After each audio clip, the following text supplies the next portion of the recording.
Welcome to the Battlegrounds Tour Agency's Guide to Karakin.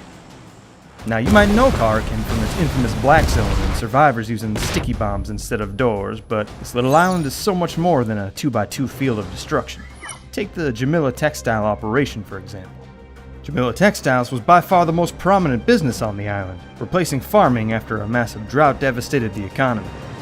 Even the octopus fishermen had their land bought out by Jamila's owner, Amir, and left for the mainland. Amir owned damn near the whole island by the time he was done, but reasonable people know that textiles weren't what was paying for it. Still, more factories were built, some in obscure locations with only minimal staff even to run them. In fact, there were a couple that were built, opened, and almost immediately closed and boarded up, but more on those later. Our first stop is Al-Haik, one of the more quaint towns on the island. Al-Haik had an important job, though. The workers here were responsible for refining the core pigments set up the road to Hadika Nemo for processing into dye. We'll be heading up that way next. From what the books show, Hadika Nemo was the main port that Jamila Textiles used to import raw materials. It was also the place where all the factory's dyes were mixed, as you can see from the multicolored vats here.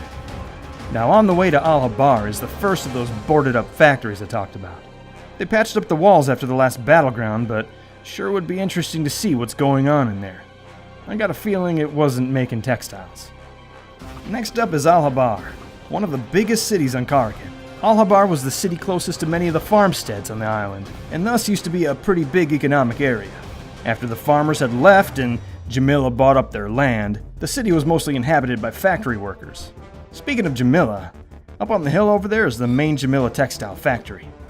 Many people questioned this location for the main factory, as it was pretty far from both the main port cities and even a bit of a haul for Al-Habar. But when you're trying to be discreet, it makes perfect sense. What, did I forget to mention that Amir was a smuggler? This whole island is one big smuggler's den with tunnels carved into the mountains all over the place.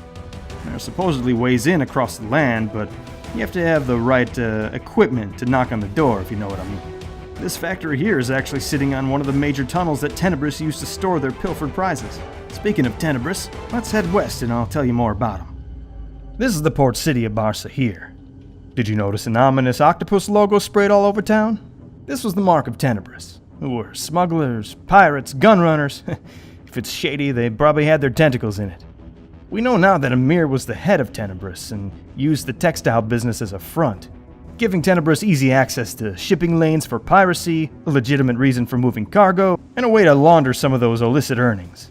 If you heard about the disappearance of the SS Summerland and all the weapons it was carrying, that was them. Not a bunch you want to mess with. While their mark is pretty prominent here, the main Tenebris hideouts are said to be in the mountains. Not much to tell about our last city, Bashara, but people do need a place to live. This western town was mostly residential, with apartments and homes largely occupied by factory workers. There is one more interesting point to show you before we wrap up, though. Remember what I said about Tenebris? Well, let's just say that freight ships don't generally have a habit of beaching themselves.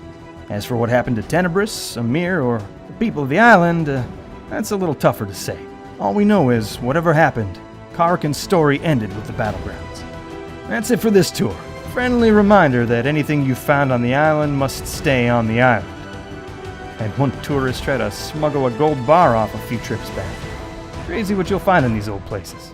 We hope you enjoyed your experience with the Battlegrounds Tour Agency, the world's most authentic way to experience the Battlegrounds.